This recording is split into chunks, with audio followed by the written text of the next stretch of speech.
درود شریف کی فضیلت اللہ جل کے محبوب دنائے قیوم نصرت العالمین علی صلی اللہ تعالی علیہ وسلم کا ارشاد مشکبار ہے، جس نے مجھ پر 100 مرتبہ درود پاک پڑھا، اللہ تعالیٰ اس کی دونوں آنکھوں کے درمیان لکھ دیتا ہے کہ یہ نفاق اور جہنم کی آگ سے آزاد ہے، اور اسے بروز قیامت شہداء کے ساتھ رکھے گا۔ صلو علی الحبیب صلی اللہ تعالی علی محمد۔ اگلے پچھلے گناہ معاف کروانے کا نسخہ حضرت سیدنا عمران رضی اللہ تعالیٰ عنہ سے روایت ہے کہ حضرت سیدنا عثمان غنی رضی اللہ تعالیٰ عنہ نے وضو کے لیے پانی منگوایا، جبکہ آپ کے سردرات میں نماز کے لیے باہر جانا چاہتے تھے۔ ان کے لیے پانی لے کر حاضر ہوا تو آپ رضی اللہ تعالیٰ عنہ نے اپنا چہرہ اور دونوں ہاتھ دھوئے۔ یہ دیکھ کر میں نے عرض کی، اللہ جل آپ کو کفایت کرے، رات تو بہت ٹھنڈی ہے۔ تو آپ رضی اللہ تعالیٰ عنہ نے فرمایا، میں نے نبی اکرم صلی اللہ تعالیٰ علیہ وسلم کو فرماتے ہوئے سنا کہ جو بندہ کامل وضو کرتا ہے اس کے اگلے پچھلے گناہ معاف کر دیے جائیں گے۔ صلو علی الحبیب صلی اللہ تعالیٰ علی محمد۔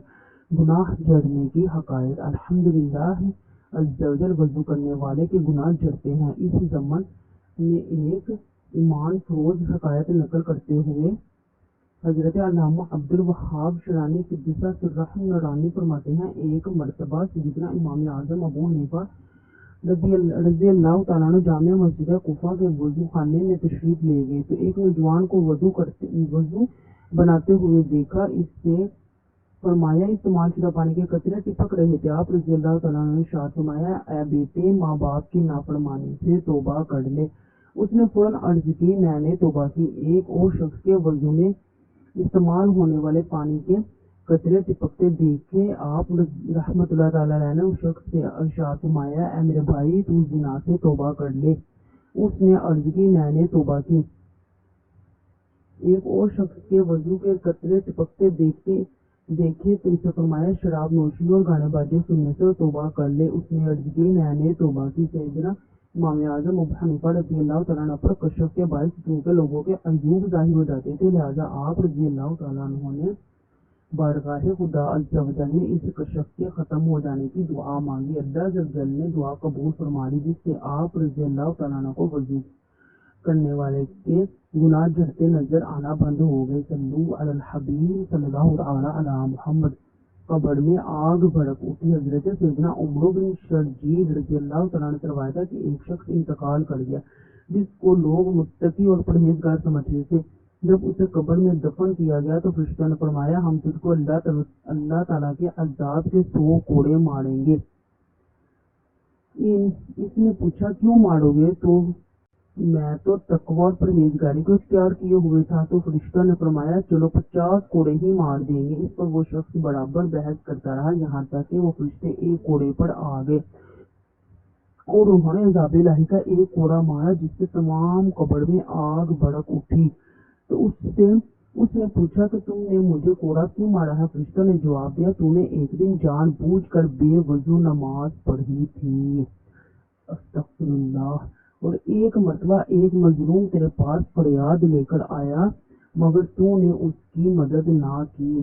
اسلامی بہنوں اور اسلامی بھائیوں، بے وضو نماز پڑھنا سخت جرأت کی بات ہے۔ فقہائے کرام رحمۃ اللہ السلام یہاں تک فرماتے ہیں، بلا عذر جان بوجھ کر جائز سمجھ کر اس طرح یعنی مذاق اڑاتے ہوئے بغیر وضو کے نماز پڑھنا کفر ہے۔ صلو علی الحبیب صلی اللہ تعالی علی محمد۔ باوضو رہنا ثواب ہے کہ 15 حروف کی نسبت سے 15 مدنی پھول۔ نماز، سجدہ تلاوت، قرآن عظیم چھونے کے لیے وضو کرنا فرض ہے۔ طواف بیت اللہ شریف کے لیے وضو کرنا واجب ہے۔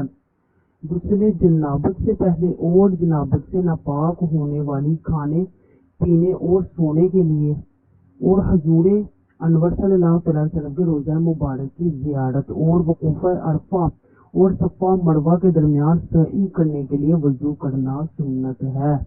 بہار شریعت میں ہے سونے کے لیے اور نیند سے بیدار ہونے پر جماع سے پہلے جب غصہ آ جائے تو اس وقت اور زبانی قرآن عظیم پڑھنے کے لیے اور دینی کتب چھونے کے لیے وضو کرنا مستحب ہے۔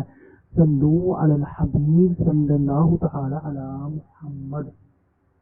اسلامی بہنوں کا وضو کا طریقہ، کعبۃ اللہ شریف کی طرف منہ کر کے اونچی جگہ بیٹھنا مستحب ہے۔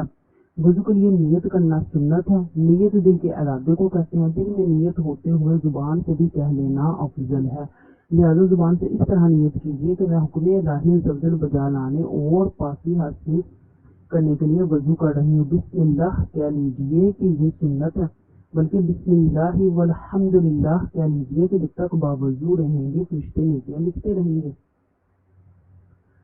اب دونوں ہاتھ 3 بار پہنچوں تک دھوئیے۔ نل بند کر کے دونوں ہاتھوں کی انگلیوں میں خلال بھی کیجیے۔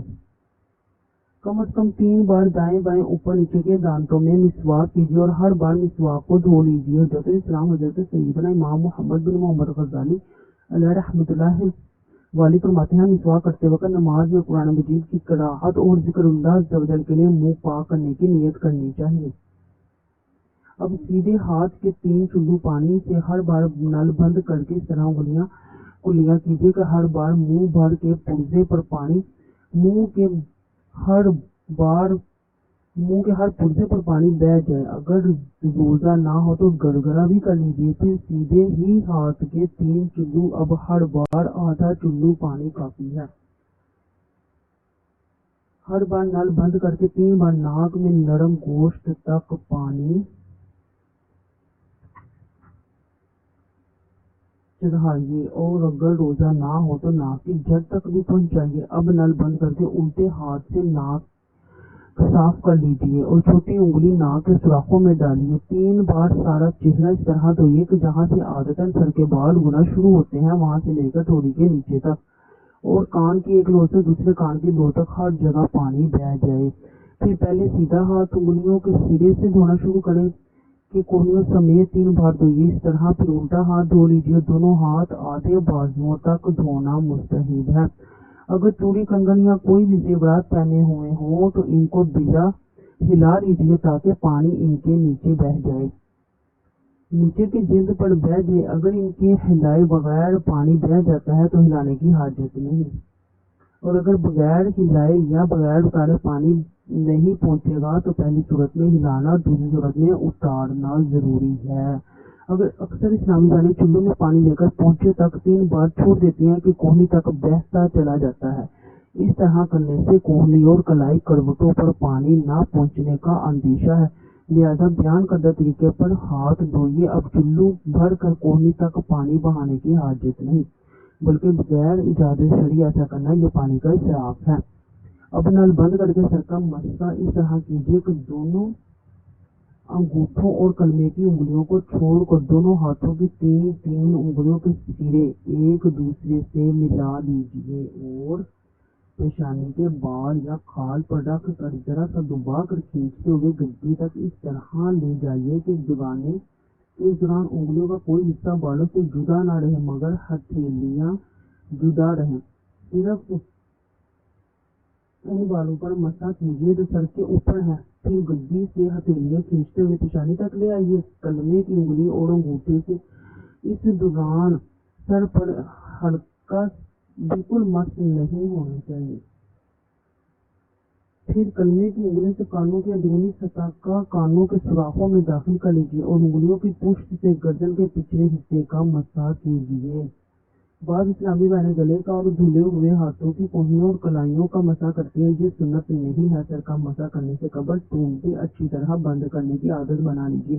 بلا وجہ نل کھلا چھوڑ دینا، ادھورا بند کرنا پانی ٹپک کر ضائع ہوتا رہے اسراف ہے۔ اب پہلے سیدھا پھر الٹا پاؤں ہر بار انگلیوں سے شروع کر کے ٹخنوں تک کے اوپر تک، بلکہ مستحب ہے کہ آدھی پنڈلی تک 3 بار دھو لیجیے۔ دونوں پاؤں کی انگلیوں کا خلال کرنا سنت ہے۔ خلال کے دوران نل بند کر لیجیے۔ اس کا مستحب طریقہ یہ ہے کہ الٹے ہاتھوں کی چگلیاں چھوٹی انگلی سے سیدھے پاؤں کی چگلیاں کا خلال شروع کر کے انگوٹھے پر ختم کیجیے اور الٹے ہاتھ کی چگلیوں سے الٹے پاؤں کے انگوٹھے سے شروع کر کے چگلیوں پر ختم کر لیجیے۔ صلو علی الحبیب صلی اللہ تعالی علی محمد صلی اللہ تعالی علیہ وآلہ وصحبہ وبارک وسلم۔